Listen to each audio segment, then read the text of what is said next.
Welcome to Three Count Commentaries. This is your host, Mongo Slade. It is Mongo Slade, and we are going to talk quite a bit today. This one might be a long one, so it's going to be a little early.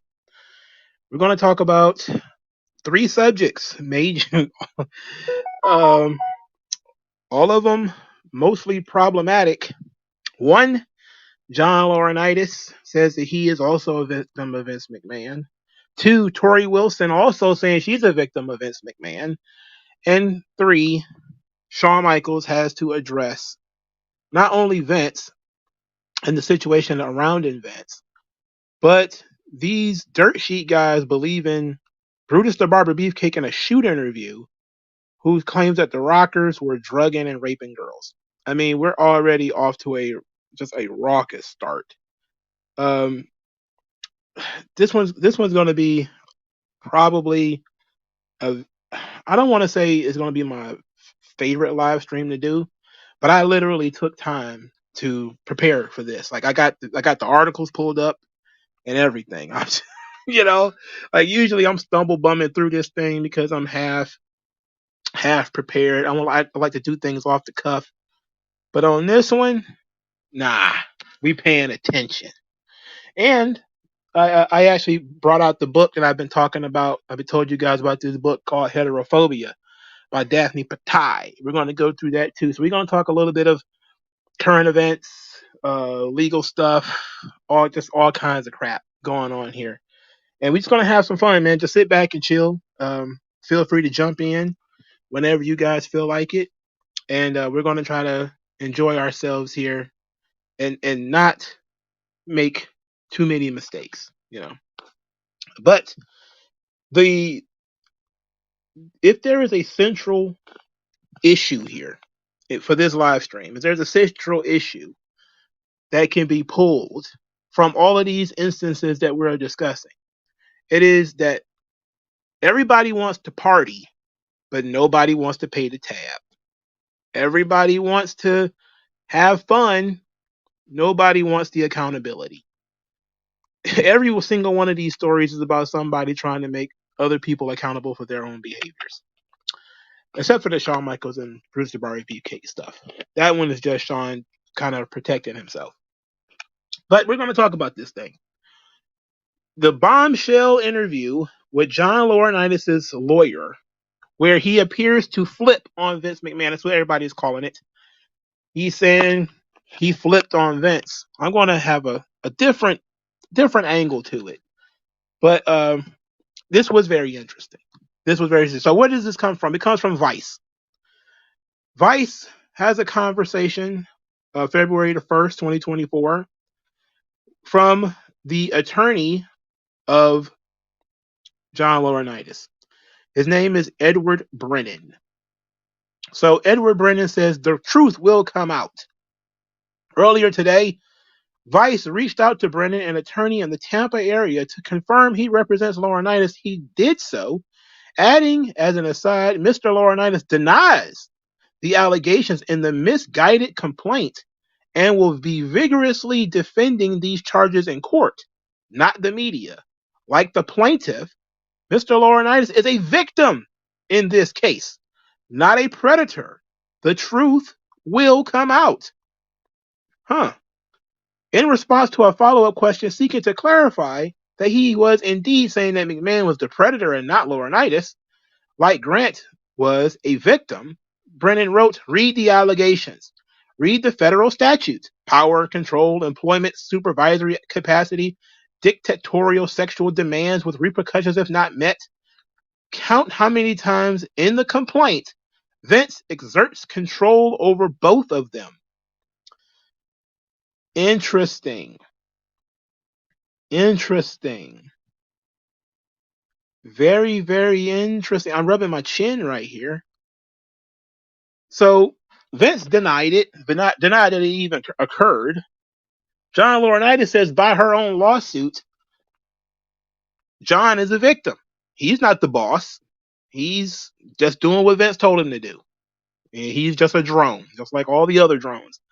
Somehow, when problems are afoot, everybody becomes a robot. They just do what they're programmed to do. Nobody thinks for themselves anymore. Nobody can function without somebody else telling them what to do. So this is how I want to talk about this. A lot of people are on the internet saying that Johnny Ace is a snake. Johnny Ace is a slime ball. And look, we already knew that. He's a corporate suit. He doesn't want to take responsibility for this crap. This is about to be a huge lawsuit. All right? This is about to be huge. He don't want to deal with this. He don't want to deal with this. And just like any other, I guess you could say, criminal enterprise, the rats jump off the ship first. He's angling for some kind of settlement to get him out of this situation, which only tells me one thing. He probably appealed to Vince, probably asked Vince to help him. Vince said no. And so Johnny Ace was like, you know what? I was an employee too, and remarkably consistent that if you are an employee, then there's a power imbalance. And if there's a power imbalance, then you are a victim. So technically, what Johnny Ace is saying through his attorney is correct. How can people be on the internet saying that this isn't true? If I don't know how old Johnny Ace is, I'm slacking in that department. I would think that he's in his mid to late 50s, maybe even his 60s. He was worth who knows how many millions of dollars at the time this thing occurred. He had already worked in WWE for years. He had worked in WCW and New Japan, All Japan, all that kind of stuff for years. He had racked up quite a bit of money. And we're expected to believe that this man, grown man, with adult children in his 50s and 60s, were so scared of losing his job that he engaged in a threesome with a 70-year-old man at the behest of that man and a 38, 40-year-old woman.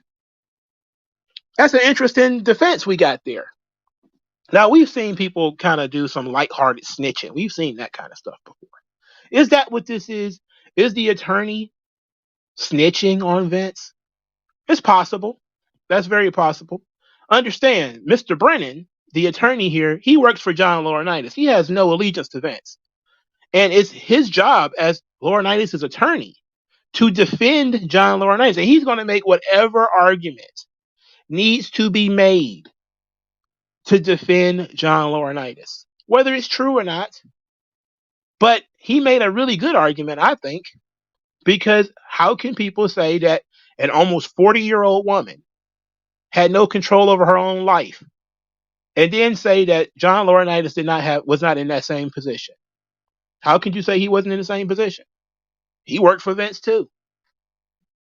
So, and it's an extra juicy position because Laurinaitis is male. So everybody's trying to figure out, how can we maintain that the woman is not an autonomous being, but John Laurinaitis is? Now, many people hate John Laurinaitis for other reasons. The Ashby Massaro situation, which ironically also involves Vince. Some of his stuff with talent relations and him hiring models, which is what drew him the ire of so many people in the first place. John Laurinaitis and Vince, and Vince Russo was also involved with this a little bit. The idea of, they're hiring women off of their looks and not because of any kind of in-ring talent or ability. Like Johnny Ace was flipping through magazines, hiring women that he saw as models. She's hot, and then he signed her. She's hot. That was a better Laurinaitis. So that's not going to get him free from the criticism of him being attacked by people. That's going to happen regardless. All right?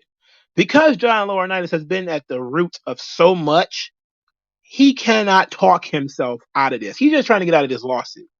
Again, this thing has the potential to be really big. It has the potential to blow up. All right? So we're in a position now where Johnny Ace is now saying, I'm a victim too, bro. If I was involved with a threesome, I was there by force as well. By your definition, which is I didn't have any power. I wasn't the boss. I might have been her boss, but I wasn't the boss. Vince McMahon was the boss. And my relationship with her was by force. It was at the behest of Vince McMahon. That's an interesting defense. I really want to see how that's going to work out. I really want to see how that's going to work out.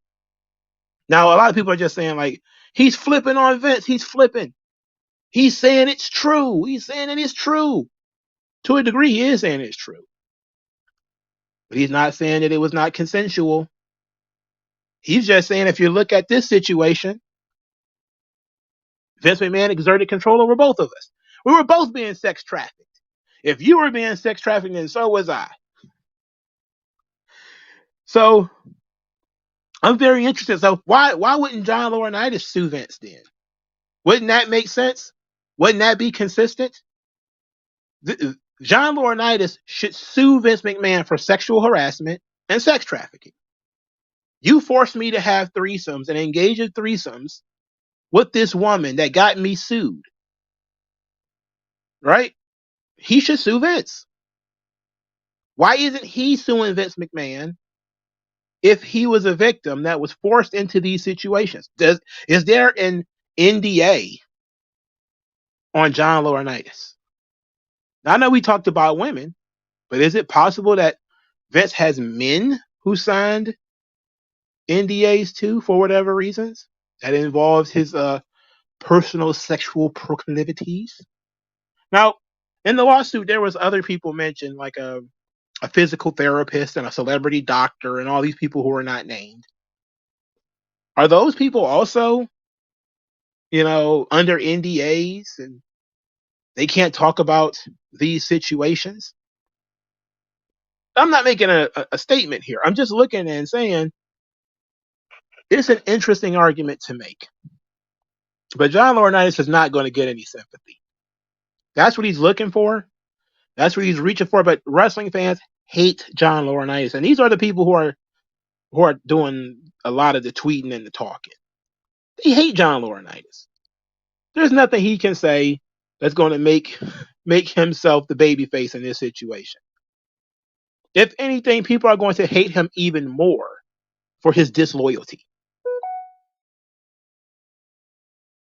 which may be a good thing if we're being honest. But again, your attorney works for you. They don't understand your relationship to other people or anything like that.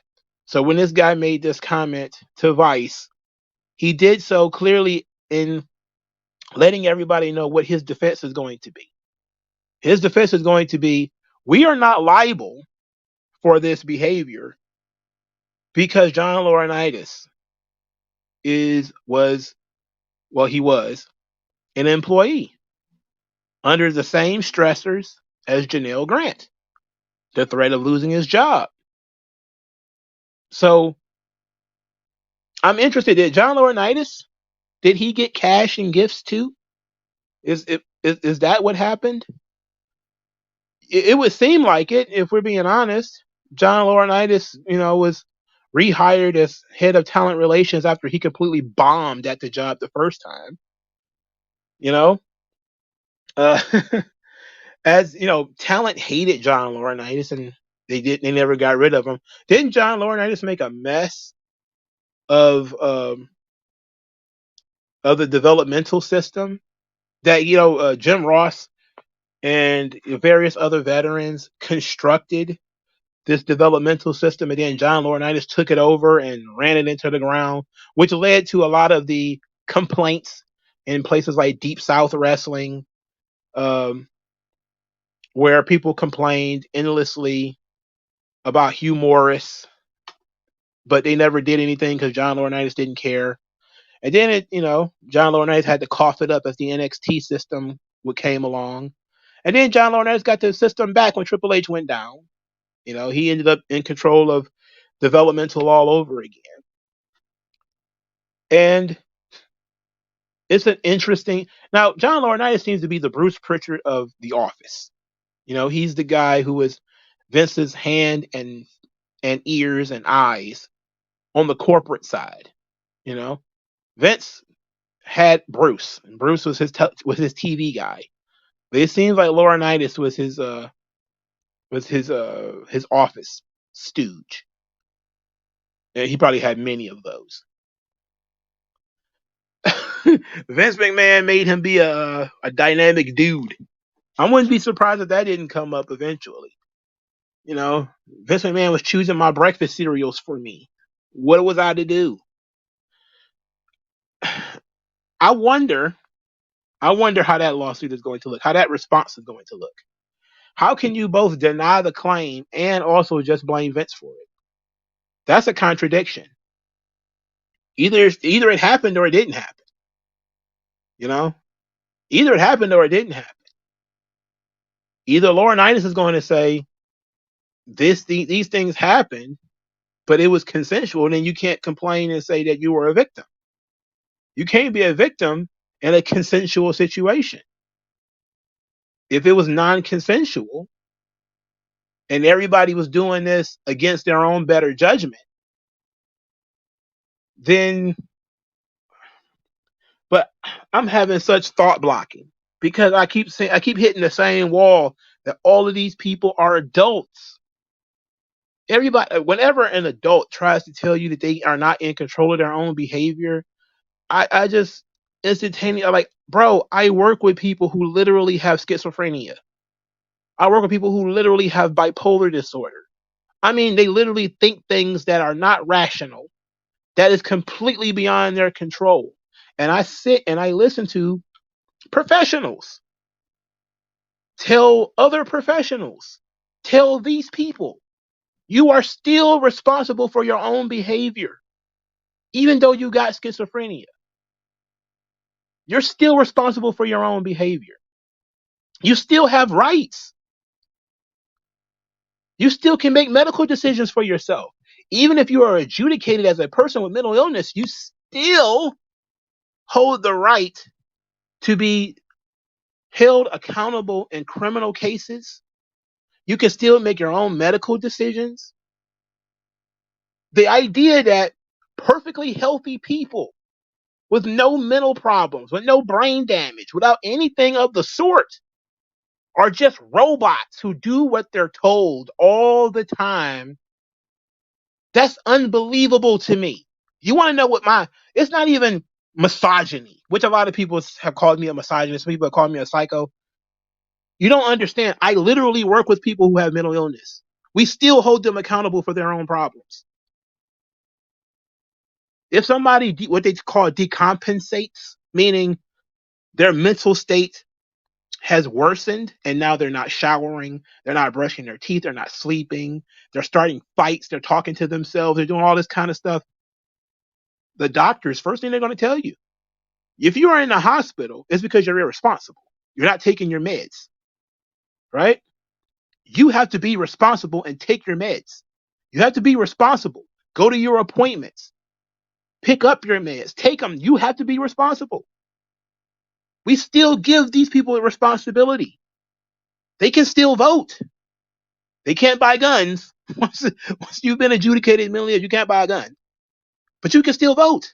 You can have a bank account. You can have a job. We give them every single right as a person who does not have a mental problem. And now these people in their 40s and 50s and 70s are saying, well, I ain't had nothing to do. I wasn't in control of myself. What? What do you mean? You don't understand how offensive that is to me. That's one of the most offensive things I have ever heard. A perfectly healthy, mentally and physically, grown up adult saying, I wasn't in control. I didn't know what I was doing. And you did it again and again and again. You showed up to work every day, probably on time. You took the money, cashed it. You had a bank account and everything. This is what I mean by everybody wants to party. Nobody wants to pay the tab. What do you mean you're a victim too?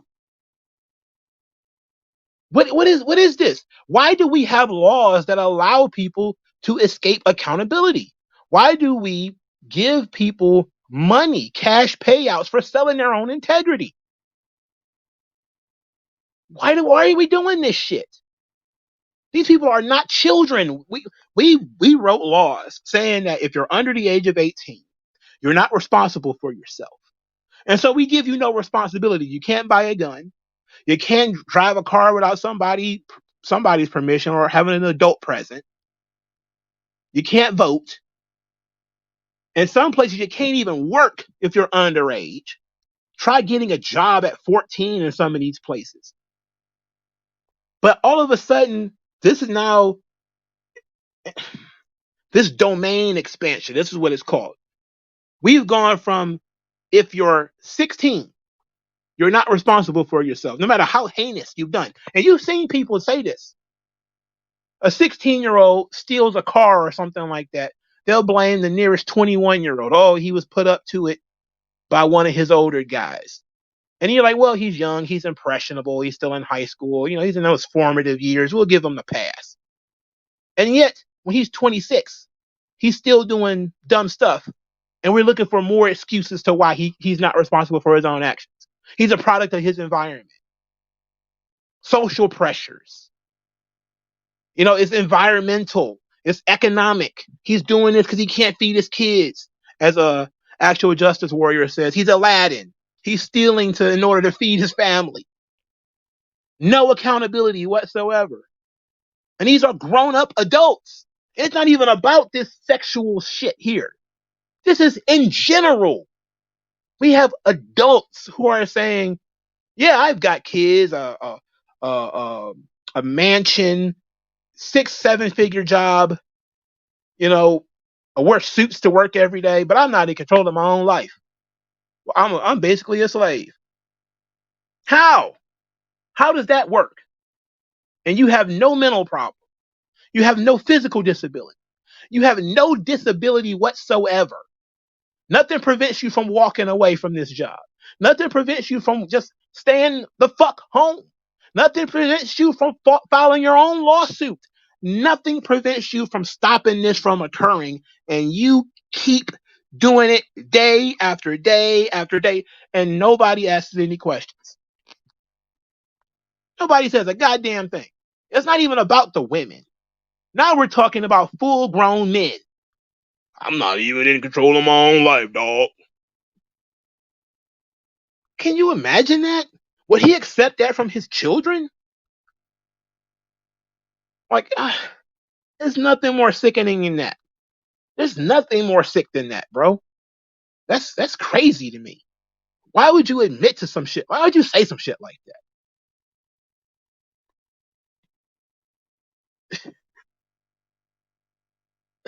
What? What? I've seen people walk off jobs because they don't want to work the day shift. And they don't make no money. Make $19 an hour. I'm going to quit this job because I don't want to work the day shift. I'm going to quit.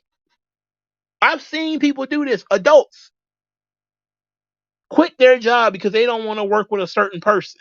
Quit their job because you switched their shift. Quit their job because you want them to work on Christmas. I've seen people quit jobs for any and every reason, but now all of a sudden I'm seeing people say, your job involves having sex with a 73-year-old man. You showed up and did it. And then turned around and said, I wasn't in control. Somebody else was controlling me. What? What? How offensive is that? How offensive is that? So now we're supposed to just believe you're spineless, gutless, you've got nothing. Why were they paying you so much money to make decisions then if you weren't a good decision maker? Just admit you this is twisting my wig.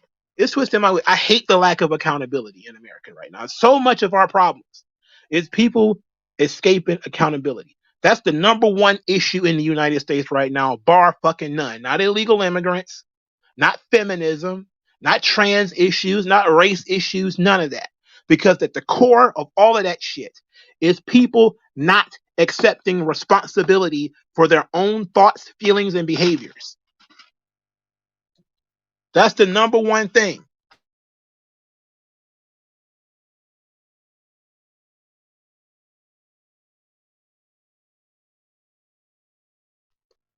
This is ridiculous. I've seen people quit jobs for the smallest, most minute reasons. I have seen people quit jobs because they had a minor pay flub. Oh, they forgot to put my holiday pay on my paycheck. I'm quitting. I'm walking out. It's like $300, you know? And they quit. They walking away. Rent, car note, kids, the whole thing. They just walk the fuck on out. And now you're telling me multimillionaires, I was just doing what I was told. What? What?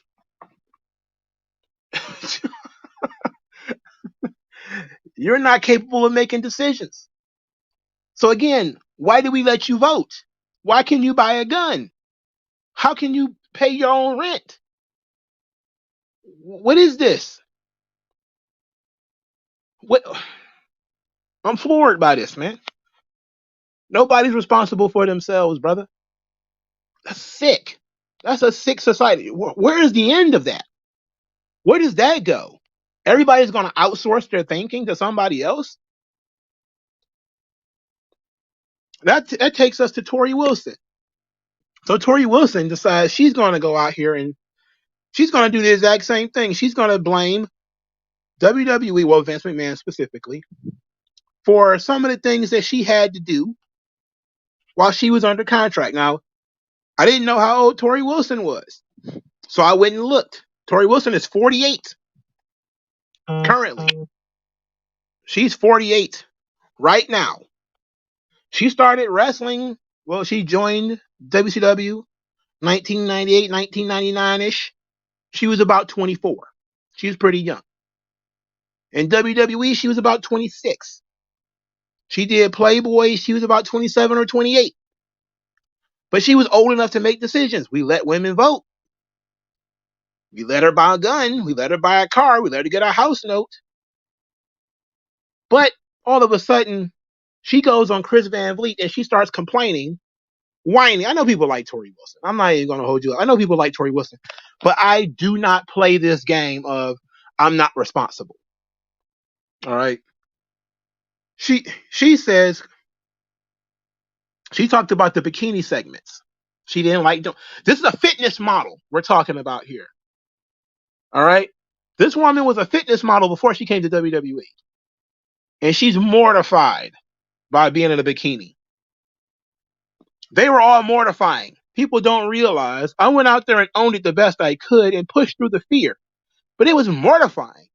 There were times when I remember specifically a house show that I was in this bikini showdown with Dawn Marie and Sable and someone else. I was standing in the corner watching one of the girls dance in the middle and literally fighting back tears. Like, I cannot believe I'm doing this right now. Because it got like a raunchy point, and I'm like, I don't want to be a part of this. But this was also my job.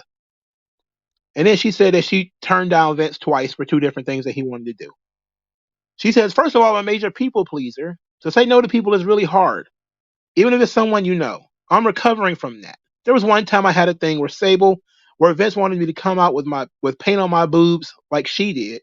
And I was like, hard no, I can't do that. I mean, it ended up being nearly nothing anyway. Another time was when I did Playboy. Vince wanted me to do a pay-per-view also. The video. That was one very hardcore press. And it was really hard for me to say no, but I absolutely did not want to do that. And she didn't do it. But she said she had no problem doing Playboy. Of course not, because she got paid a lot of money to do Playboy. She got paid a lot of money to do Playboy. So then she tells Chris Van Vliet she got PTSD. PTSD.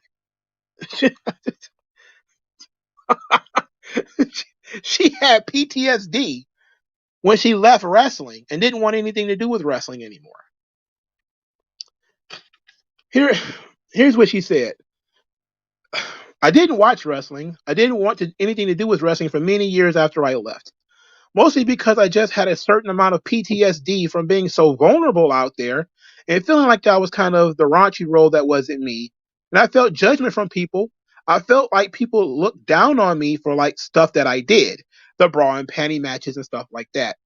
So I just wanted to shut that door for many years. I didn't watch, and it wasn't until they called me to do the Royal Rumble that I started kind of catching up, and I really got into it, like more into it than I ever was when I was wrestling. And she started talking about some other stuff too. But she had PTSD, y'all. I met people with real PTSD. Man, that's not a game. It's not a game. Not something. I know we do it. We use colloquial language when it comes to this kind of stuff, but real PTSD ain't nothing to fuck with. All right. I mean, it ain't. It ain't. It's serious. It's real business. Now I know she doesn't mean she probably literally had PTSD. Now, in the time it took for me to read these articles and start this live stream, I boned up on Torrie Wilson a little bit because I really did not pay her much attention. I'm not a Torrie Wilson fan. She's one of the many girls that other people was really obsessed with. Not really me. Not really my thing. A little too skinny, a little too all American girl for me. She's a beautiful woman, even still today, but just never my thing personally. And I learned that not only was she never a wrestling fan, which probably explains why she never watched wrestling when she left, because she wasn't a fan in the first place. She got into the business because I think Kevin Nash talked her into it because she wanted to be an actress, which sounds like the origin story of pretty much every woman during the Divas era, during the 90s, 2000s. A very small number of them actually got into wrestling because they wanted to be wrestlers. A lot of them wanted to be models. A lot of them wanted to be actresses. Like that's just kind of how it is. And wrestling is a place where you actually do some acting. So I went back and I read some articles from hers, specifically around this time that she's talking about, which would have been 2003, 2004, 2005, etc. She was very excited, of course, but she was consistent in a lot of these interviews that she was intimidated by large crowds. And so that's when I kind of say, like, okay, I think I can understand where she's coming from. She's not an out personality. She's not one of these people who likes to be, she wants to be a model and all this kind of stuff. But the idea of standing there in a bikini in front of all of these people might have been a little embarrassing. All right. Might have been a little self-conscious, let's say. And you're doing it pretty much every other week. And the stuff is ratcheting up and raunch. It's going from you show up in a nice little low cut skirt to all of a sudden Vince wants you to wear pasties. I get it. It's escalating. And you're like, no way. I don't want to do all that. It's going from you wearing high heels and short skirts to, but you're still covered up to now you're wearing bikinis. And now Vince is trying to get rid of the bikini tops and he wants you to do topless and Playboy. And I was like, okay, now you've gone from here to all the way up here. Let's not do that. All right. Let's not go that far. I can understand that. And for somebody who might have self-consciousness issues, I get it. I completely understand why she might have felt that way. But she cashed the checks. She showed up every week. And when they wanted her there, she was there. She worked the angles. She did everything that they asked her to do, and she turned down some things she didn't want to do when they was going too far. She turned them down. She seems to have exercised a lot of control. There's no Torrie Wilson barking like a dog stuff. I mean, the bra and panties matches, yeah, I mean, whatever. Again, she wanted to be a model, and she did Playboy, so this is not like it's completely out of the ordinary for her. The idea that now all of a sudden she's looking back on things and was like, oh my God, I was mortified. I felt so terrible. I was so scared. And it was like, hard to believe. Hard to believe. But I think, and the most believable element of this to me, this is the part that jumped out at me, is when she said this: I felt judgment from people. I felt like people looked down on me for the stuff that I did, the bra and panty matches and all that. The reason why she feels bad about it today, not because she was forced into it, it's because they have spent the last, what would you say, almost 10 years? Over 10 years, probably, degrading the bra and panties matches.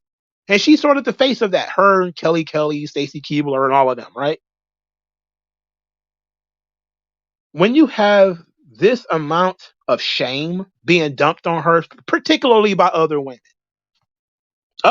who were is in the same industry. So she had, when she was called into the Royal Rumble, she had to go into the locker room with all of these other women, the Sasha Bankses and the Baileys and the Charlottes, and the Becky Lynches. Every time they talk about the Divas era, it's in negative terms. It's, we're not divas. We really know how to wrestle. I'll never do a bra and panties match. She's a little bit older at this point. She's in her 40s when she comes back. And she's like, oh my God, that's my legacy. That's what everybody knows me for. Bra and panties matches. That's not right. That's the problem. The problem isn't that she was taking advantage. She was already doing this shit. She was a fitness model already doing bikini shit in front of people already. Before she got into wrestling. That's not new. Again, I understand that things were starting to ratchet upwards and you kind of want to put a stop to it. What the problem was is that she saw how people treated her.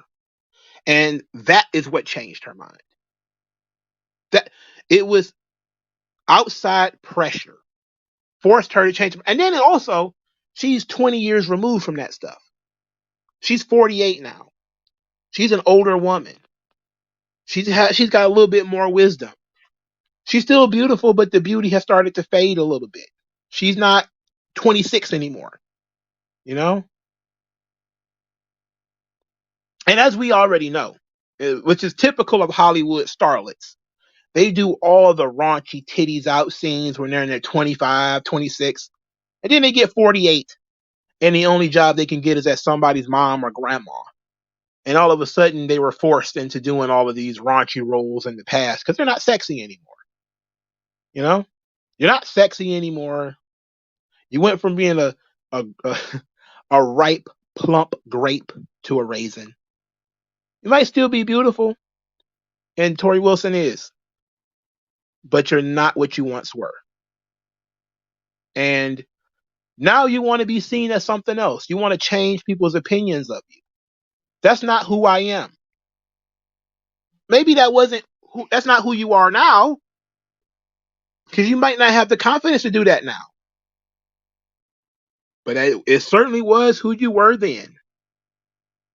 It was who you were. That's why you showed up every day and did the job. Don't give me that bullshit about I was afraid to lose my job. Come on. Don't give me that.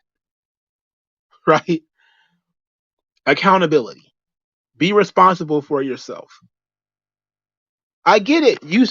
If Torrie Wilson would have said a lot of the stuff we did, I probably would not have done it if I'd have known, that the business was going to eventually change. I wouldn't have done it.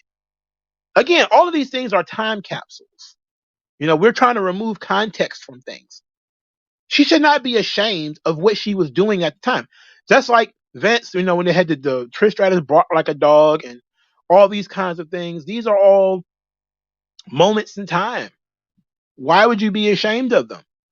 If it's something you wouldn't do now, you would say, I wouldn't do it now. It's not something I would agree with to do now because you're older. You're wiser. You're a little smarter. Maybe it's not something you would do right now. But my God, there were people who actively hated doing these things at the time. Luna Vachon was actively against doing in-ring bra and panty segments at the time. It wasn't because for starters, she didn't live 20 years after her wrestling career. But there was no retroactive, I wasn't comfortable with any of that. There was no retroactive. I'm not comfortable anymore. You know, she didn't want to do it at the time, and I believe she probably was forced into it. So when you have these broads like Lita, like Torrie Wilson, you're like, I don't buy you. I wasn't comfortable. Bullshit. Bullshit. Is the money gone?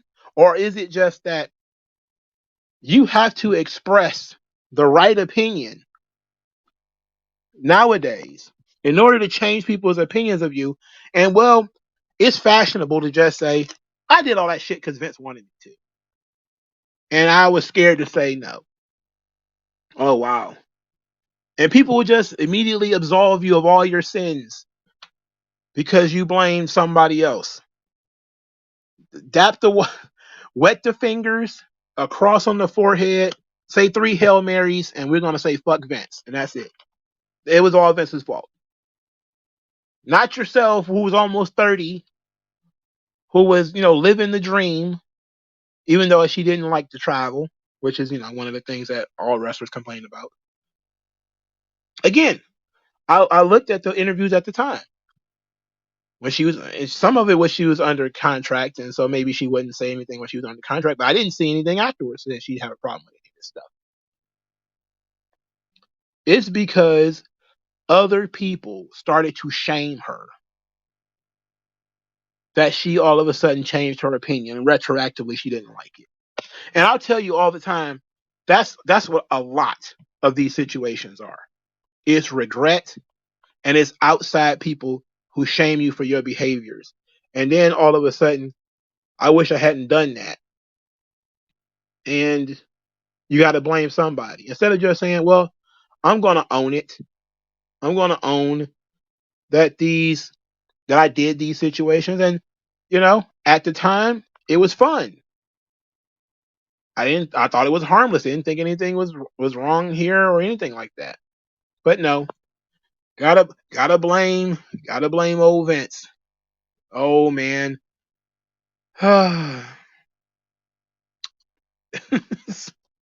This is ridiculous. It's ridiculous. How many of these stories is going to be people saying, I was afraid to lose my job? We're going to talk about that too. We're gonna talk about it too. We're gonna do this Shawn Michaels piece first, but we're gonna talk about that. And I got a deep problem with the no accountability. I got also a really deep problem about the sanctifying of employment. I have a problem with that too. We're gonna talk about that. But let's Shawn Michaels is talking about Vince. He just did the scrum for Vengeance Day NXT. So Shawn is asked about Vince. He says it's an incredibly sad situation. As everyone knows, I have very little and absolutely nothing to do, and gladly so, with the corporate stuff that goes on. We try to focus here in NXT on the men and women that come through these doors, and we do. I think we foster a safe and supportive atmosphere down here. I know that they reinstalled and upgraded, I think in 22, some of the regulations and whatnot. But look, we're always conscious about that, and one thing that I do, it's incredibly important to support the talent and give them a safe working environment. I like to think that we do that absolutely. But look, we will always continue to try and be better. And I'm very glad that I think we really do a fantastic job down here. I can sit here and say it sucks, but we've always, and I mentioned it to you all in the past, we take that very seriously. I take all of the youth that come through here incredibly seriously because this is a tough line of work, regardless of what's going on. Leaving home and coming here and pursuing your dreams is a big thing that we take incredibly seriously. And we understand that young women and men come through our doors are impressionable. So we absolutely encourage the openness and, again, telling everyone to tell us the truth and let us know how we can help. That's something that has been here for a long time, and we continue to do our best to improve on that because it is one of the most important things to me is to be able to ask those questions you're afraid to ask. We certainly empower them to do that and give them the opportunity to do that. Right now, I feel like everybody, I'm really trying to spin it coming off the Royal Rumble weekend. And even going into Vengeance Day, I think that the talent in WWE and NXT are extremely excited about the future. Look, I know we all as well, and we're looking to capitalize that at Vengeance Day. Tough situation, like I said, but I got to tell you from a talent standpoint, we feel like the windows of heaven have opened up and we're ready to step forward. Interesting. And he starts, of course, talking a little bit later about upgraded policies and looking to make improvements and medical teams and medical team outreach and all these sorts of things. So Shawn Michaels gave a decent answer. His decent answer is we got policies and we do things differently down here in NXT. I have no connection to that realm, that reality. It's a sad situation, but we do things differently down here. We're trying to support the talent, and we realize that the talent are young and impressionable. Now, talent in this situation, he is correct. These are a lot of them are becoming college aged uh, talent in NXT. Some of them are 20, 19. Thea Hill is 19, man. You know, Tiffany Stratton is what, 22? Like these are young people in NXT. And I get it that he wants to say that, hey, the young people are in good hands with us down here. We're going to look out for them. Wasn't the best response, but it was better than Triple H. That much is true. Shawn probably still should have said, I have no comments. And he kind of did by saying he has no connection to the corporate stuff. But I think he gave a good answer. You know, I don't have any issues with that. But then people, because we're outrage farming and that's just what we do, Nick Hausman, I believe it was, asked Shawn about Bruce the Barber Beefcake in a shoot interview, mentioning that the Rockers raped somebody by drugging young women. It is ridiculous. For starters,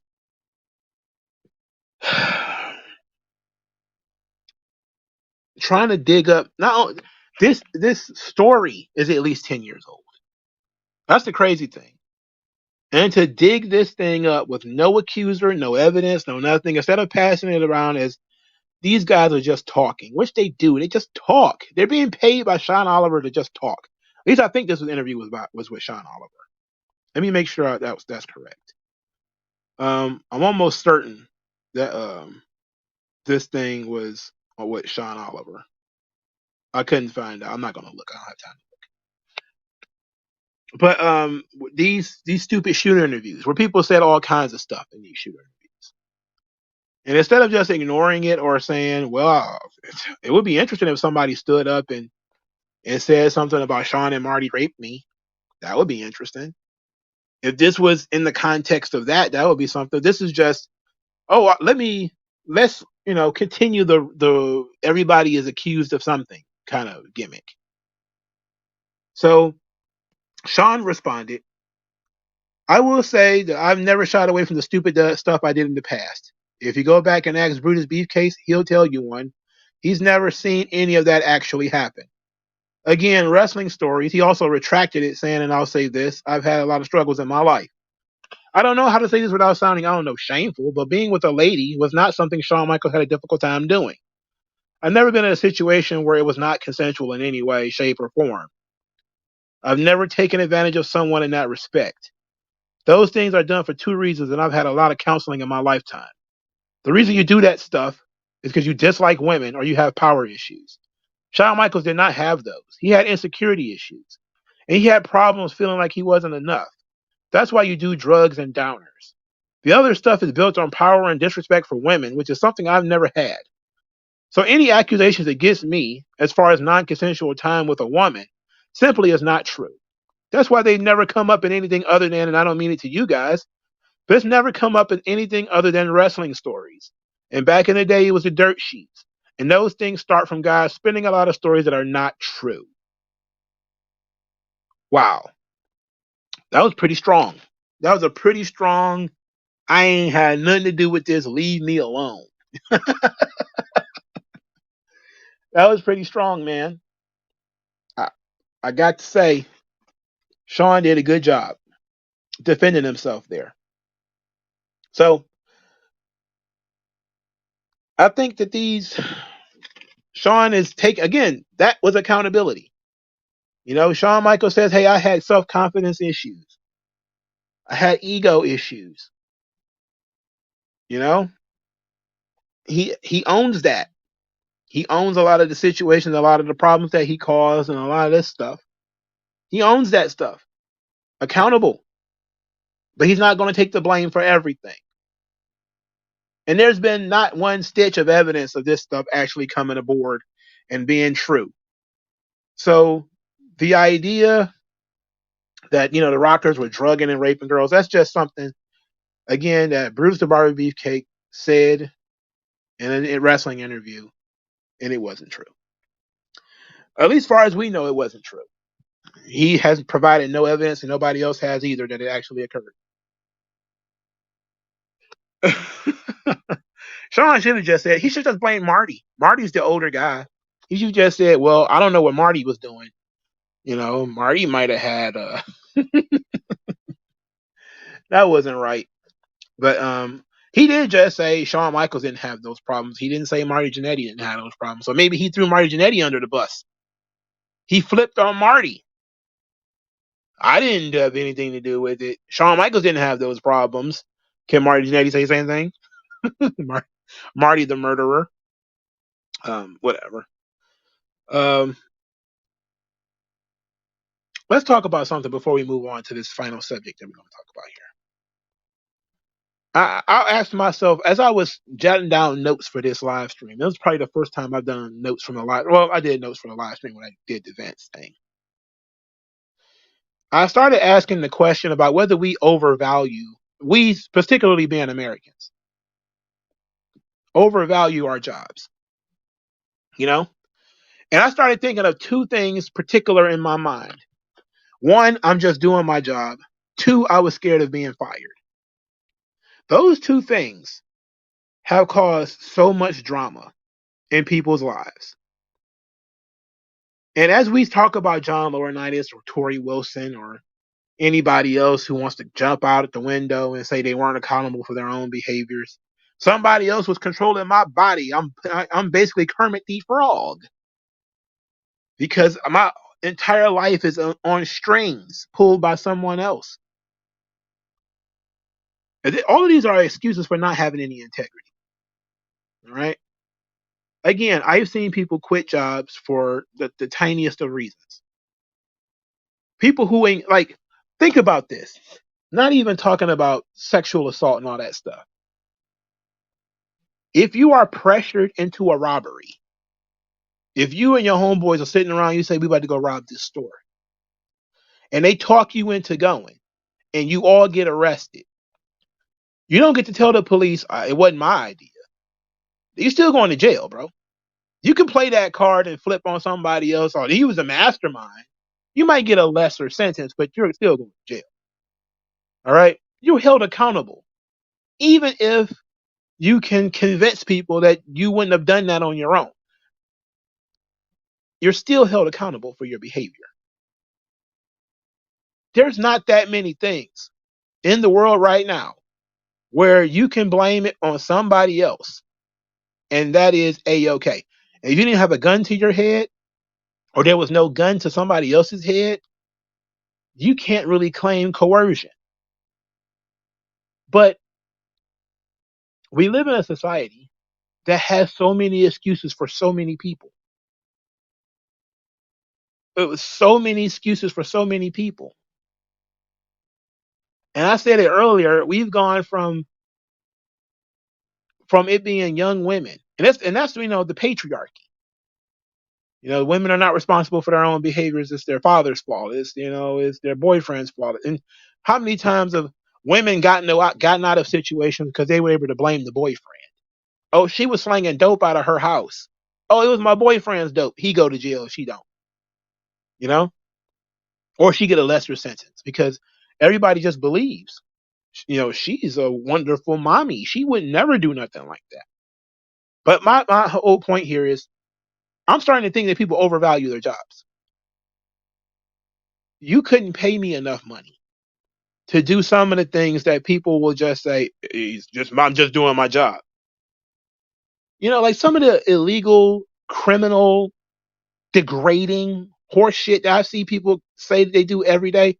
I wouldn't do a quarter of that. I wouldn't even do 1% of it. Like, I have a bad situation of putting myself in other people's shoes. If I'm down on my luck and I'm in trouble and I ask an old lady, I say, "Old lady, can you please help me? Help me, please." And she says, "Come swing by my apartment. I got a job. I may have a job for you." And I swing by her apartment and I open the door and she's in lingerie and she's 70 some odd years old. Are you serious? I don't want no part of that. I can't think of a sexy 63-year-old. I can't imagine being in that situation. How do you not walk away? Well, you don't walk away if you're a person with no integrity. That's how you don't walk away. How can you be John Laurinaitis, a guy who has an entire career behind him? Maybe you ruined your reputation a little bit here and there, but your boss tells you to bang some chick you don't want to have sex with, or he's going to fire you. And you just say, "Oh, shucks, I got to do it." How? How can you do that? You have no integrity. How do you not say, "I'm not going to do this"? What's your breaking point? Once you I can't imagine. I can't see I can imagine in the moment. You might be coerced in the moment to do something stupid. But you certainly wouldn't get me to do it twice. You certainly wouldn't get me to show back up again. All right? If that's the crazy thing to me. Not only did these people do whatever, they continued doing whatever. They showed up again and again and again and again and again, and they got paid for it. That's sick. You have a problem. That's problematic.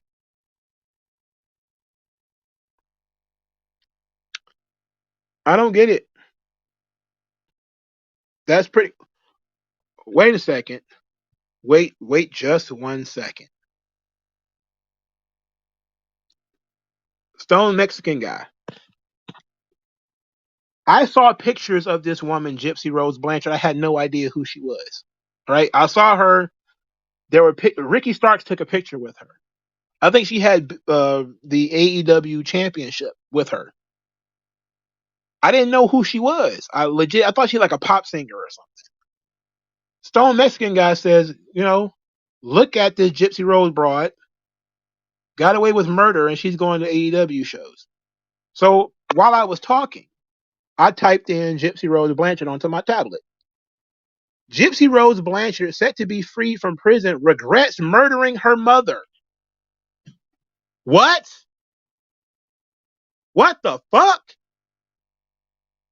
She murdered her mother? And she was at a wrestling show, literally, yesterday, taking pictures with talent?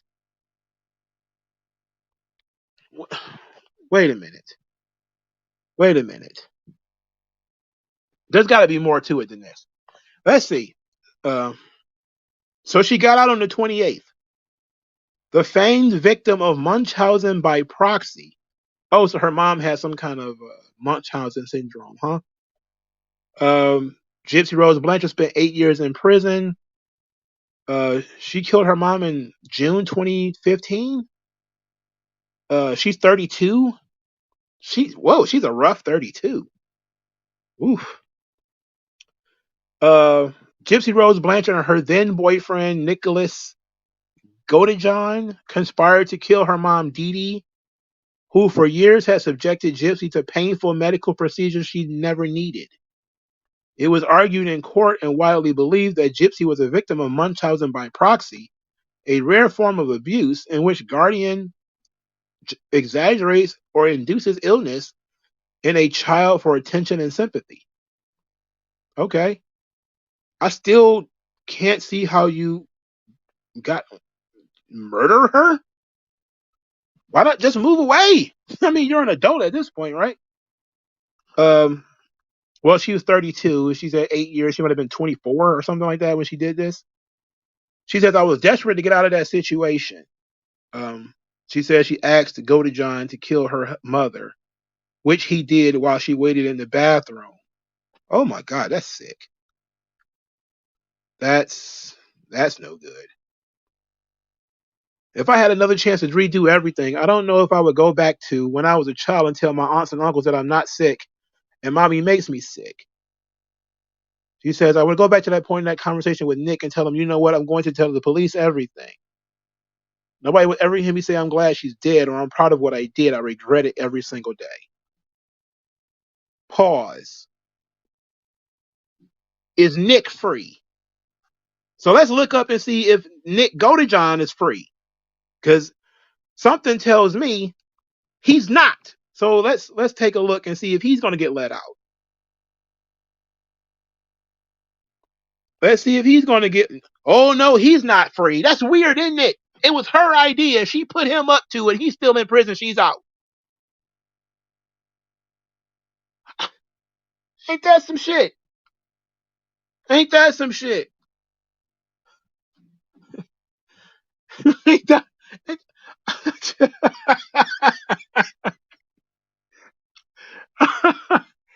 oh my! Oh my God! She's not responsible for her behavior. It was her mom's fault. But Godejohn, who helped her, oh well, he's 100%. He's not the knight in shining armor he thought he was. He's just a murderer, so he's gonna get life. That's and this is the system that people fight to protect. This is sick, bro. If you were gonna let her go, you gotta let him go too. He only did it because she wanted him to. This is sick, bro. But then again, no accountability. None. He the man gets all the responsibility for this situation. He ain't getting let out. She's probably not even thinking about that man no more. That's fucked up, bro. Talk about a victim. He's sitting in prison because he tried to help his girlfriend. And now she out partying with wrestlers. And he's sitting in prison like a goddamn bump on a log. This is sick, cuz. This is sick, cuz. This is from People magazine. Gypsy was put in a wheelchair despite being able to walk, forced to take medication she didn't need, and had to shave her head in an effort to convince her friends, family, and community that she was suffering from muscular dystrophy, leukemia, and other ailments. The mistreatment only ended after Godejohn murdered Dee Dee in 2015. Both Gypsy and Godejohn were convicted and sentenced to prison for their respective roles in the murder, and have given a handful of candid interviews at that time, since the time. So why is he not free? Somebody has to explain to me why he's not free. So while no one disputed whether Godejohn killed Dee Dee, his attorneys had argued that he was manipulated by Gypsy to kill her mom and should have his charges reduced to second-degree murder. Days later, Godejohn was found guilty of first-degree murder. Well, he says in 2019, he said I was blindly in love. That was always very much the case. He was sentenced to life without the possibility of parole, plus 25 years. Life plus 25 years. That means if he dies, they're going to resurrect his ass and throw his bitch ass back in prison for being a simp. I was blindly in love. And now you sitting in prison and she's out free. That's sick. And oh, They broke up not because he was in prison, but because she was engaged to another man. So not only did she manipulate your dumb ass into killing her mother and getting life in prison, but she ran off and is going to marry another man.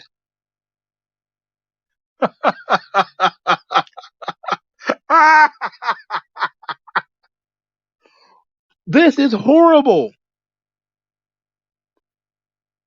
Oh, and she married a different man. So the guy that she was fucking around on Go to John with wasn't even the man she married. She married a different man. Wow.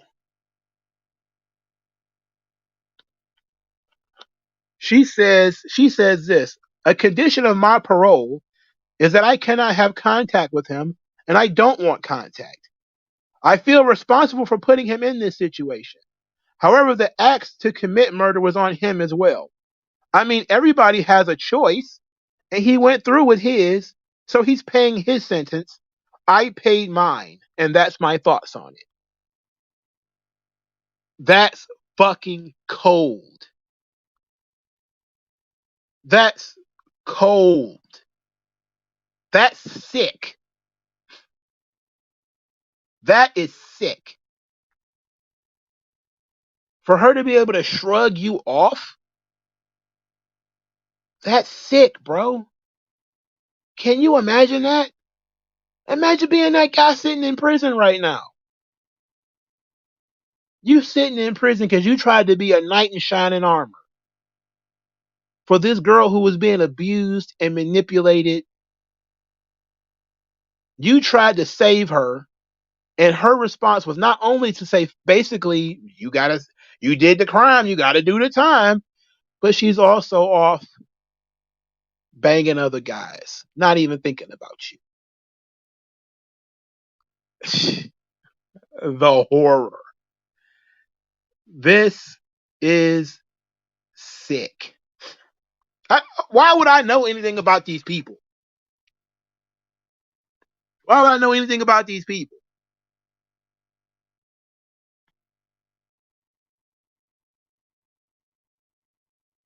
He says, and he continues saying, oh my God, somehow I just knew deep down within my heart, some way me and her would end up being together in the end. There's no other option. We got to do it. I just wanted to make sure her mom was not going to harm her anymore.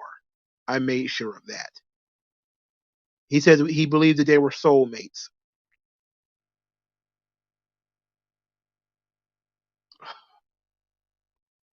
This is this is sick. This is sick.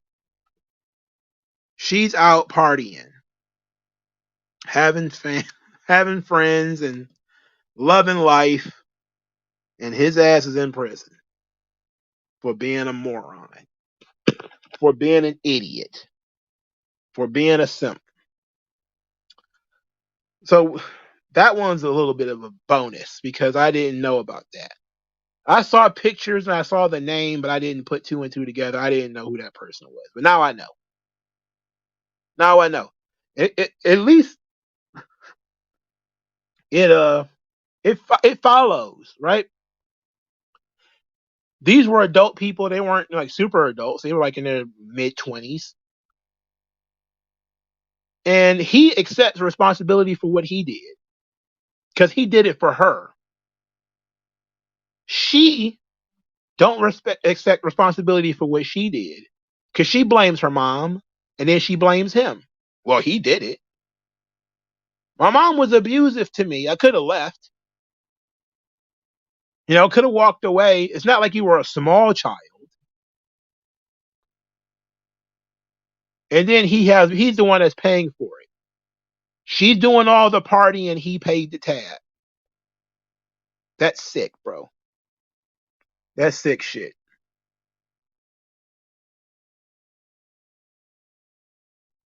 The worst thing is everyone acting like she's a hero. Because she's a victim.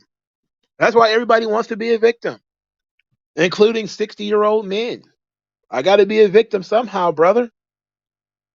You know, that's how we operate in our society. This is sick, bro. This is no good. This is no good. All right, so I got this book. It's called Heterophobia. It's by a woman named Daphne Patai. I've been promising to crack open this book for a while, and I'm going to do it today. Because there won't be a Sunday live stream because I think NXT is that night. So I'm going to crack it open today. We're going to go to page 41. We're going to go to page 41. Now, what is this book about? It says the title is called Heterophobia: Sexual Harassment and the Future of Feminism. It was the Philadelphia Inquirer Book of the Year. I believe it was in the late 90s or early 2000s. I don't want to look at the time. It's kind of old. I think Vince is always going to settle this issue. Because the only way to get out from under this is to prove it absolutely false. And then here's the thing. What we learned is that there's a Trump rule to the court. Even if you didn't do it, people will say you did because they don't like you. And so you see, all these people just very quickly, the company, this attorney that Janelle Grant has, Janelle Grant herself, not John Laurinaitis, everybody's turning against Vince. For him to come out from underneath this would take a miracle. This seems like something he's going to die in the middle of. That's what it feels like. It feels like we're going to be within the next couple of months, we're going to see Vince McMahon dead at 78 or whatever. Because there's so much stress on this guy. Or are they going to claim he has some kind of incurable mental illness like dementia, like they did with Supervisor Jimmy Snuka? He's got dementia. He's not going to be able to really help himself. His health is going to deteriorate. It's going to take a Herculean effort for Vince to come out from underneath this. But that's the thing, man. It's not even that she's cute. It's that she was a woman paying him attention. For some guys, that's more than enough. For some guys who probably don't get a lot of attention from women, that's more than enough. She was a woman paying him attention, and to make her happy, he did it. Nobody can say he was being manipulated, even though he kind of was. I don't understand why being pussy whipped is not considered some type of coercion. Now it's coercive if you threaten to remove financial gifts and things like that from people. But to withhold sex and intimacy from a man who doesn't get a lot of women is not considered manipulation at all.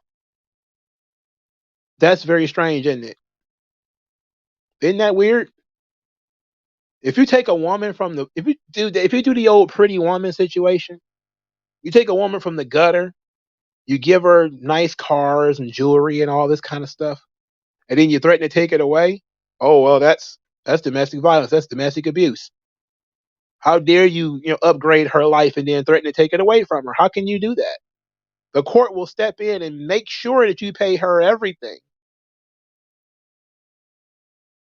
But if you're a man and you're starved for attention, and some girl tries to use her affection towards you as a way to get you to do things, whether they're criminal activities or anything else, there's no excuses. And men have done a lot of things over some vagina. Chiefly among them, killed other people. And they never, ever, ever get away with I was pussy whipped. I truly believe that she was in danger by her ex-boyfriend. So when I saw him, I shot him. And nobody ever says, oh, well, he was manipulated. Nope. You're going to jail. But if you said you wasn't going to buy her a new car to get her to blow you, she can claim that it was sexual assault. It was rape. You coerced her. You lied. You promised her gifts that you didn't give her. Huh. That's weird. If you make a promise to a woman, you're expected to keep it. If she makes a promise to you, if she has a vow to you and she breaks it, well, nothing but cash and prizes.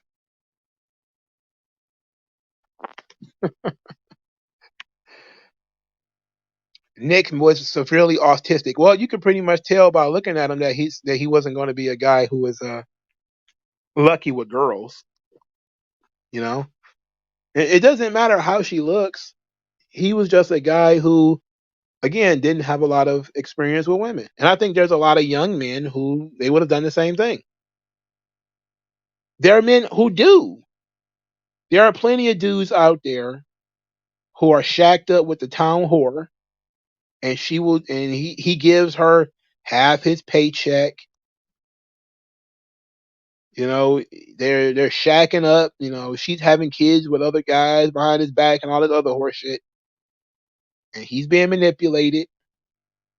Maybe he knows it, maybe he don't. But it's only coercion. It's only manipulation when you do it to her, never when she does it to you. If she lied about being abused and then you stepped in and did something, you're still going to prison. Even if she lied. If she put herself in a situation where you had to defend her, you're still going to prison. There is no way for you to outsource your accountability. And yet, we still have built into our legal system where perfectly mentally sound, physically sound people can be said to not have been responsible for their own behavior. And almost all of these times, these people are women. The only time that they're men is when they're young black dudes who go out here and shoot up shit or commit a bunch of drug related crimes. Then all of a sudden, you're not responsible for your behavior. It's crazy. They'll come up with any excuse in the world for you to be not responsible for your own behavior.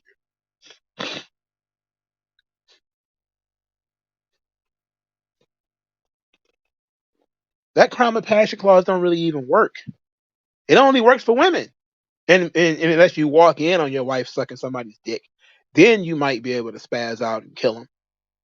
Other than that, nah. If she told you stories about being abused by an ex-boyfriend and then you saw the guy and you stomped him out and, you go to the older cops like, man, she told me all these stories about being abused. She told me pictures and everything. You're still going to jail. you know, it's, you could be as whipped as you want to be. You still going to jail, bro. Now I want to talk about this heterophobia. Let's get back on something because it's similar. It's on the same subject. Page 41. Um, Daphne Patai writes, there follows by now an obligatory discussion of power. What makes sexual harassment different from ordinary flirting is that sexual harassment occurs in the context of a power imbalance. This insight, it must be recalled, is the central feminist contribution to the discussion of obnoxious behavior in the workplace. And then she continues, um, of course, the kind of power is never mentioned at all is the lure of sexual attraction, a power women have understood and used. The sexual harassment industry, playing innocent for the purpose, pretends that women do not employ this traditional asset. Nothing a woman does, not the way she dresses or how she acts or what she says, bears in any way on the sexual harassment she may have experienced. The message is clear. The women are never at fault. They need not examine their ways. They need only to learn when and how to file complaints. Although, interestingly, even this recourse is never construed as a power in the possession. Only men have power. And it is men, not women, who need to change. So she starts talking about domain expansion. This is page 42, and what she calls problem maximizing. Okay?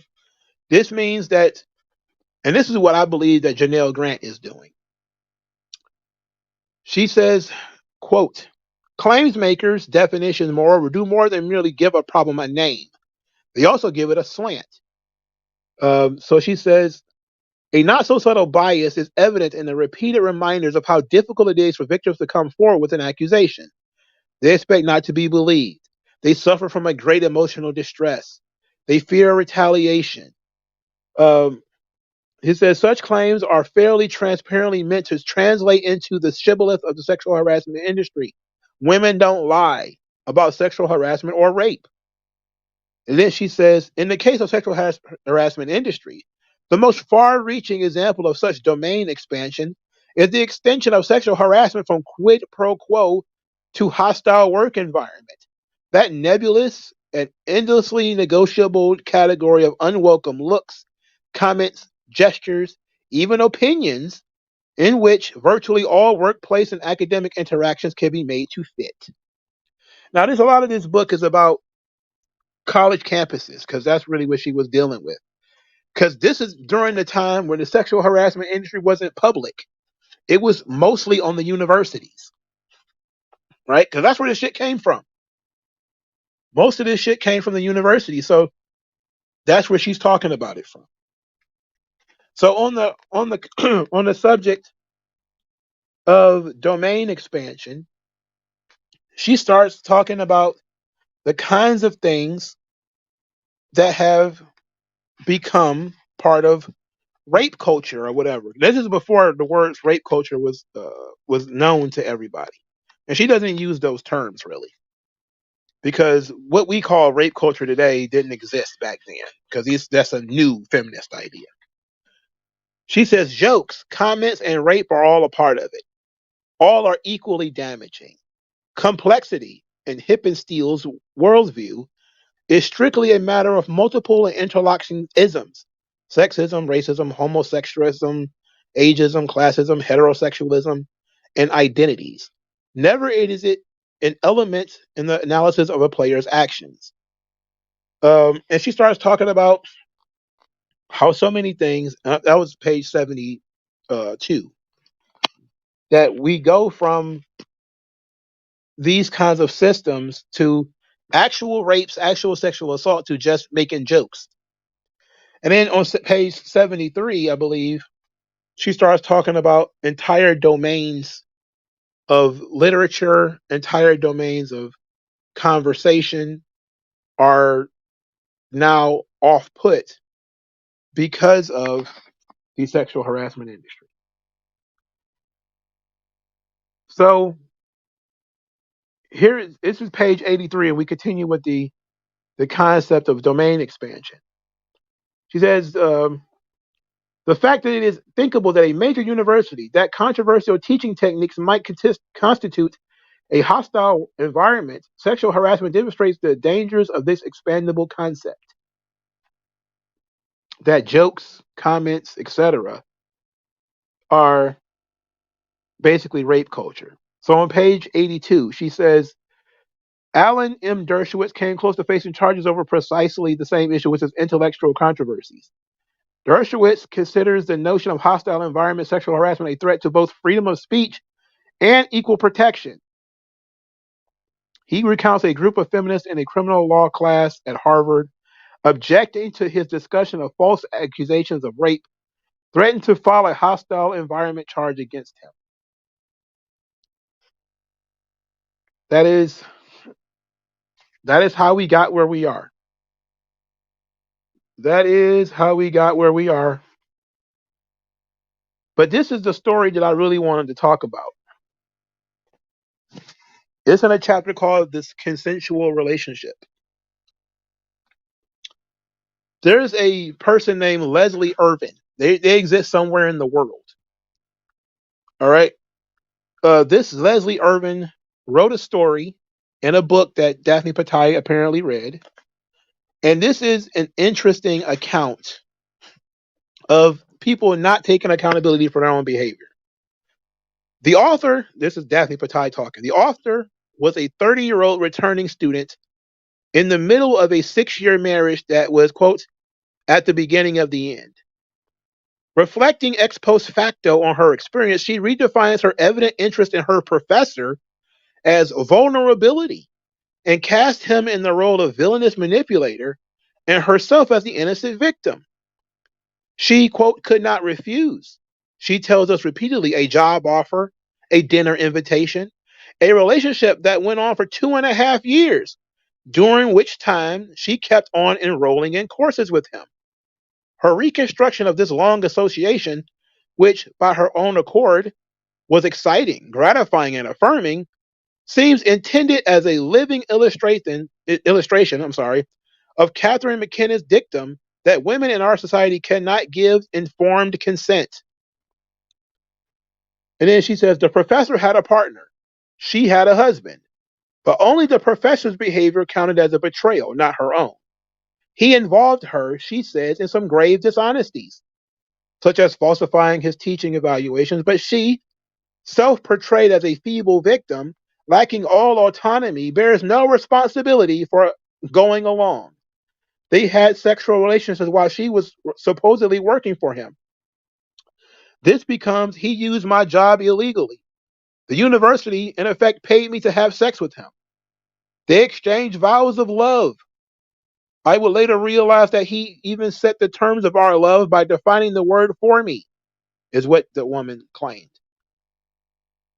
Irvin broke up with her lover only after discovering that he had a similar relationship with other students. Her disillusionment with academe was profound, and she became, quote, willing to relive those feelings so that other women would not be exploited in the future. Hence, she took action. This is Daphne Pattaya again.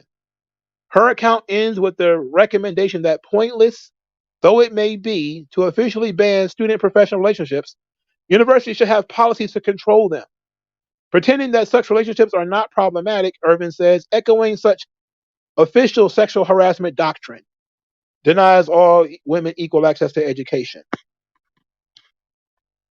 She says, Daphne Pattaya continues, what kind of a reflection does this story cast on the image of women as responsible adults? Despite being a 30-year-old married returning student, Irvin openly flaunts her incapacity to behave autonomously. Her and many others' characterizations of women as victim and man as predator are astonishing recapitulations of traditional pre-feminist stereotypes about men and women, according to which women have been socialized into passivity and weakness. Women bear no blame for this condition, which, however, prevents them from giving meaningful consent even at age 30. In short, Irvin's passage from excited lover to exploited and helpless female is a very clear example of the mythical reconceptualization of a life story under the influence of a new paradigm. It offers a typical conversion tale and an exemplary feminist fable of re education. It is the kind of document that, in the future, will be seen as shedding much light on the peculiarity. I'm botching the hell out of that word. Peculiar, peculiar, peculiarities. Peculiar. I'm never going to get it out. Peculiar. It's the peculiarities. Okay, that's the best I could do of the gender wars in the late 20th century America. In other words, when the woman got to tell her story after she was scorned, she went from being an excited lover to being an exploited victim. And she was able to do that because she put herself in the position of being a victim. I was a student. He was a professor. He had power over me. She was 30 years old. She could have not taken a class, which is what she's trying to imply here. You could have not taken the guy's classes. You could have stopped having sex with him. It was only because he was having sex with other people that she felt like a victim. And when you think about the Janelle Grant lawsuit, I'm getting tired, y'all. I'm telling you, my brain is not working right. When you think about the Janelle Grant lawsuit, she didn't do exactly that because she tried to paint Vince as a villain from the very beginning. He pressured her into meeting him in his condo. She was pressured into hugs and all these kinds of things, and it was a nightmare from the very beginning. But it lasted 2.5 years. I legit was kind of sickened by the Andrew Tate taking up the Vince McMahon thing. because he is such a distasteful individual. Not that we disagree, but that he's, it's one of those things where, you kind of want to be like, I can't believe I'm on the same side as this guy. Because I don't necessarily agree with Andrew Tate on everything. I never struggle with a word as bad as I struggle with peculiarities. At that particular point in time, that word beat my ass. All right, I did the job. Okay, job. Anyway, when Andrew Tate is yelling about Vince McMahon on YouTube clips or Rumble clips or whatever it is he's doing, that does not bode well for Vince. I know that quite a few of us want things to swing one way or whatever. It does not bode well for Vince for Andrew Tate to be one of the guys who are standing up for Vince. It just doesn't bode well. America hates Andrew Tate. All right. Despite the fact that I don't think I disagreed with what he was saying, him being the guy that stands up for Vince really makes this thing difficult. Because anything that involves Andrew Tate is going to turn sour. Especially considering he was also charged with being a sex trafficker. I didn't know what was up with that. I don't know his story. I'm just floored that people in their 30s and 40s, 50s and 60s and 70s are like, I don't have any responsibility. Any accountability. I don't want the tab. I just want to eat. I just want to drink. I just want to dance. But when it's time to pay for that stuff, it's somebody else's fault. And then we have baked into our legal system, into our regulations and all this sort of stuff. People have the ability to do that. How do you that violates the equal protection clause of the United States Constitution. That we just assume that somebody who's 30 years old or 38 years old is less than capable of making their own decisions. If anything, the law should be, if you can prove that you were in some way mentally incapacitated and thus controlled by somebody else, then that may be, an excuse. If you literally have like a mental illness or something like that, and somebody else sort of coaxed you into doing something you would not have normally done. Yeah. There's that entrapment lawsuit, where the government, can come in and into your mosque and say, yeah, we should blow up more buildings. And you're like, yeah, we should. And then they arrest you. He just did this in Michigan with the kidnapping of Gretchen Whitmer. The feds were all up and through that thing.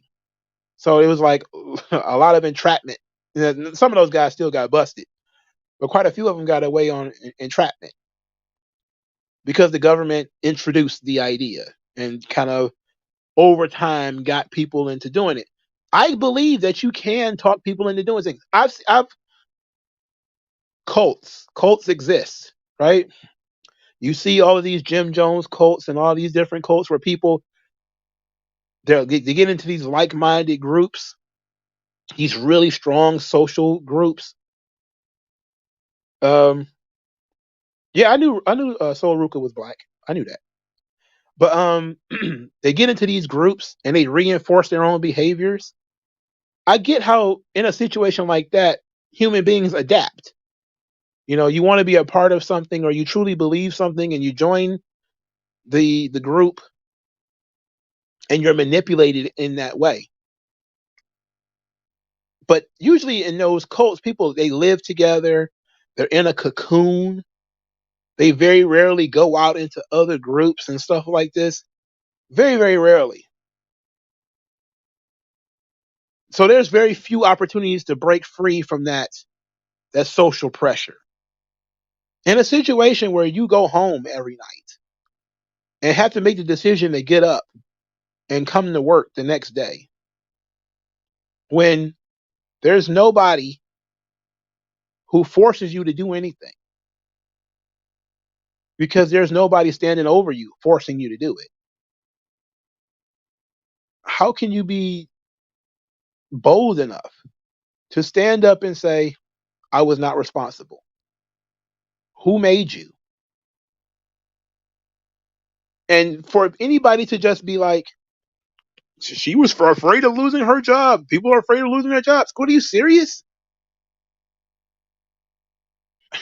I don't get it. Like this, none of this makes sense to me. The Janelle Grant lawsuit don't make sense to me. She was 38 years old. I know that what age is nothing but a number. Getting down ain't nothing but a thing. I know, but she has not said anything about her being mentally incapacitated. Oh, she was in a vulnerable position. What do you mean? Could anybody have stepped in at that point and controlled her? No, no. She wanted to be in control. She wanted what the guy had to offer. That's She lacks integrity. John Laurinaitis was trying the same thing. You lack integrity. Nobody can control you unless you want to be controlled. They can dangle whatever carrots they want in front of you. They can incentivize you all they want. You're not going to do something unless you want to do it. And whether you're that Nick Godejohn or Janelle Grant or whatever, you're responsible for your own behavior. It's definitely unfair to be able to outsource your thinking or to say, oh, I was a victim because it benefits you financially to be a victim. We need to remove that financial bit too. If I could wave, like I said, if I could wave a magic wand, I would not allow you to claim a crime occurred against you until you could actually have proven it in a criminal court. If Vince McMahon had raped Janelle Grant, went to trial, was found guilty, and then she filed a lawsuit, I would say thumbs up. But you're trying to file a civil case with a much lower standard because you can't file a criminal case? Well, these are crimes you're accusing him of. You're accusing him of being a pimp. Interesting. Interesting. And so many confused people out there thinking, oh, Vince is going to go to jail. The worst thing that could happen to him is he has to give her more money, which is probably what's going to end up happening. She's going to take a settlement. It might cost him $15 million, might cost him $20 million or something stupid like that. But if I was Vince, I would go to trial. Even if it would damage everybody involved, including myself. His reputation is already ruined. He can't go any lower. So since the WWE and Ari Emanuel and all those guys want to take me down, fuck it. I'll take everybody else down with me. Pull open the text, pull open the emails. If I didn't do it, we're digging through everything. Let's go. I didn't rape nobody. Let's go. Let's put it all on the table. The thing is, everybody expects Vince to settle and to go away and die in a corner because it's good business. The quicker you can get this thing taken care of and get this thing handled, the quicker we can get back to talking about WrestleMania and Royal Rumble and pay-per-views and all this kind of stuff. Without you dangling over our heads, Vince, please take care of it. This is the problem of being the only person who is held responsible. Now he has to make her life correct. He's got to fix Johnny Ace's bad situation. And he's got to, protect the company that he built for 50 fucking years. And he has to, protect the rest of his own goddamn life. And it's just him. Everybody else is blaming and looking at him. You got to fix this. This is all your fault. And everybody who was there the entire time is kind of like shrugging, like, I don't know. Everybody who banged a diva, the don't be surprised if in like 10, 15 years, Paige starts talking about how she was sex trafficked or whatever the fuck. Poor Ashley Massaro. She gets used so much by these people because of that stupid letter she wrote, apparently, which, we don't know whether it was true or not. WWE claims that she retracted the statements, but they didn't, post anything about it until after she was dead already. Now, her attorney did end up going to prison, that Constantine Kairos. I don't think he went to prison. I think he went to jail, though. I think he got slapped with a bunch of contempt of courts, and, that lawsuit didn't go anywhere. But maybe she, backed off her story because she saw that lawsuit wasn't going anywhere. We don't know. But so many people just believe the Ashley Massaro thing without, again, thinking about it, without considering that it's not true, without considering that maybe it was true, but it doesn't make sense. You know, she claims she told Vince McMahon that she was raped by a military doctor with a nurse watching. Wait a minute. A nurse was watching, you say? Always suspicious of, rape occurred and a bunch of other people saw it. Nobody says anything. That's very strange. Anyway, this thing didn't end up being as long as I thought it was going to be. I thought it was going to be like 2 hours. It ended up being like an hour and 40 minutes. I was very prepared. I even jumped on something else that was completely unrelated to what I wanted to talk about, but it was kind of related, to be honest. But Johnny Ace he's a snake. I don't know what he thinks is going to happen. He's not going to get out from up underneath this. There's just no way to escape it. Wrestling fans hate him. He just doesn't want to pay the money.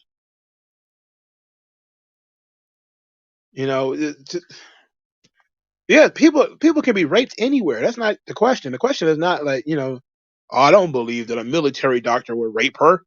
Rape could happen anywhere at any given time. I'm always suspicious of rapes that supposedly have witnesses. All right?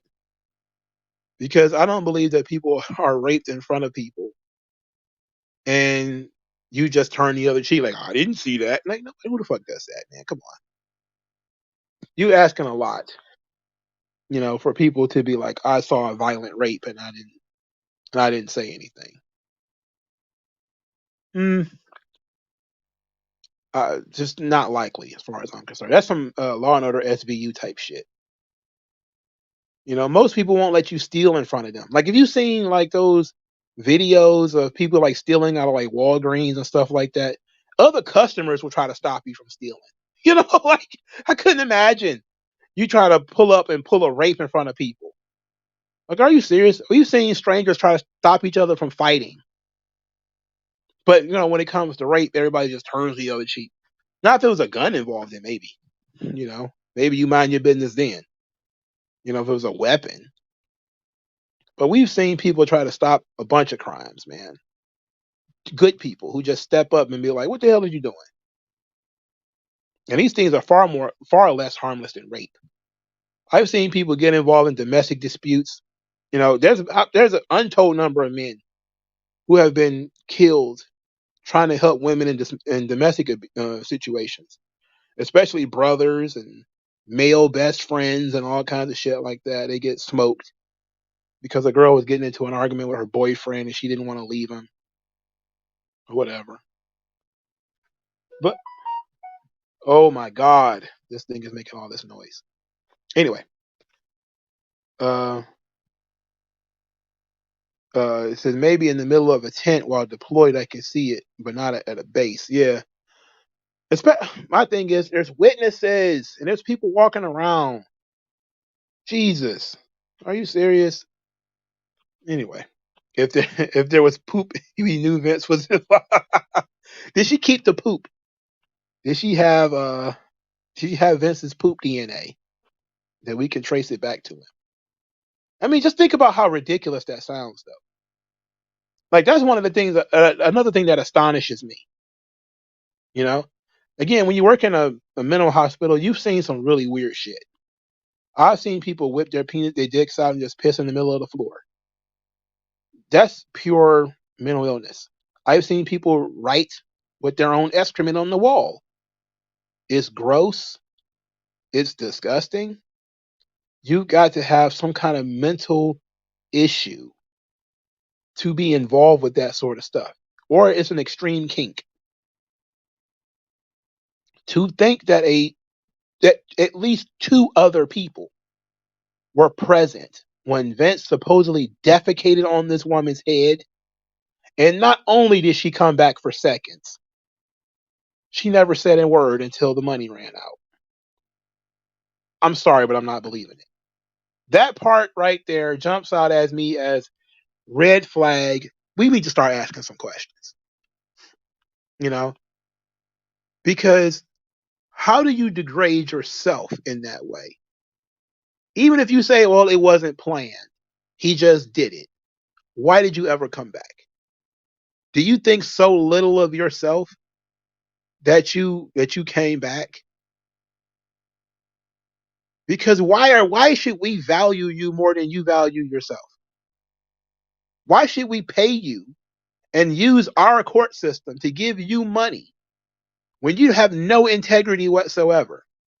The idea behind the court system is that the people who have integrity are being mistreated by people who don't have integrity. If you continue to participate, you have no integrity. If you came back for seconds, you have no integrity. Like, there's things in the lawsuit that are absolutely disgusting, the poop thing being chiefly among them.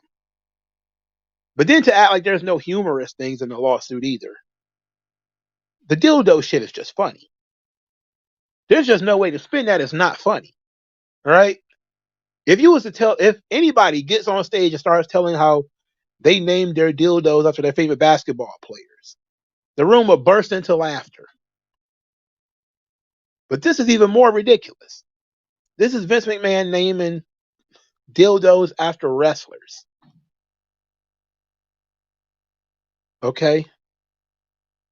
That's fucking tremendous. I don't even care I hope it's true. That's the one thing in here that I hope is true. I could just imagine Vince McMahon with a wide array of dildos. He probably got a wall of dildos. One of them probably got tassels on it. Okay? Probably got paint on it. You know? Like does he have like a guy who dresses him up for him? You know? Does he put like a little cowboy hat on one of them? It's like an Olympic gold medalist on the dildo somewhere. You know, do one of the dildos have dreadlocks? Like, like what is going on? That's fucking humorous, man. But I'm sick to death of hearing grown adult people say that they're not in control of their own behavior. They have no accountability. They were afraid of losing their job. They didn't want to get fired. It's like you did not. You value your job more than your integrity. You value your job more than you valued anything else. I question that. I wonder why that would be. Because I don't. And I know there's plenty of other people who don't. Hundreds of millions of other people who don't make $200,000 a year or whatever the fuck. Whatever she was making. I think she said she was making 70, and then they bumped her up to 200,000 with no experience whatsoever.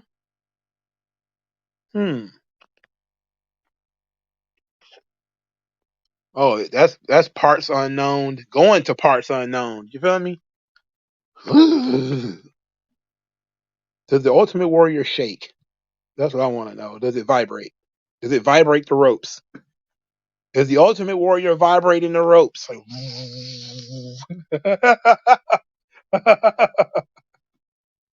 ooh. Mm. Oh my God, this is not right. Oh, this is not good. That's not good. This is all very bad. Every time I talk about Vince, I end up talking about the dildos, man. That shit's fucking entertaining. That seems like a crazy Vince McMahon thing, though. You know, I don't know why that seems like a crazy Vince McMahon thing to me. It's dildos with the wrestling names. That seems crazy. I wonder if he had a Flash Funk. You know, like, does he name something after women too? Like, does he have like a China? Like, could you imagine if Vince was to do like some weird shit and like have molds of the women's vaginas made, like they do with the female porn stars? Like they pay those chicks to like make molds of their vaginas. You think Vince would do something like that? Like he would probably call Torrie Wilson and say, "Hey, I got an idea. You want to make a bust of you, but only of your bottom half, only your vagine and your hips, of which you don't have that much." I don't know, man. I'm I'm deeply concerned, and everybody's starting to looking at the on screen product and saying, "Oh, Vince used to do all these crazy perverted storylines with his daughter, and with Torrie Wilson and Trish Stratus and all this kind of stuff." And that was telling us the whole time. The same thing they did with R. Kelly. R. Kelly, of course, was obviously doing songs about that kind of shit. But digging into the sexual proclivities of the United States at the time, this was no different than the shit you were seeing on TV. Like Vince is being vilified for some of the stuff that you see on like daytime TV shows or Love and Hip Hop or whatever, where crazy things are occurring. A lot of it is sexual, you know, because they're playing up the soap opera element. And again, Vince Russo brought all that stuff to the forefront with the Jerry Springer show level of Attitude Era.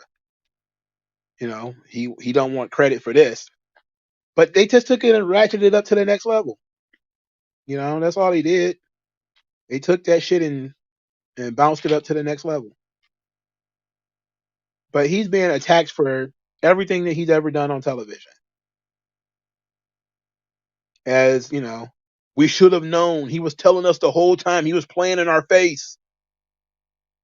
And as I think of it, he was just doing silly shit for TV, man.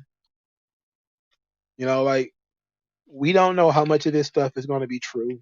Whether he's into wild orgies and dildos and all this. We don't know all this stuff yet. I'm interested in him going to court and saying that he engages in all these things, because that would be crazy for a 73-year-old man to be engaged in threesomes with a woman half his age and a guy like 2/3 of his age.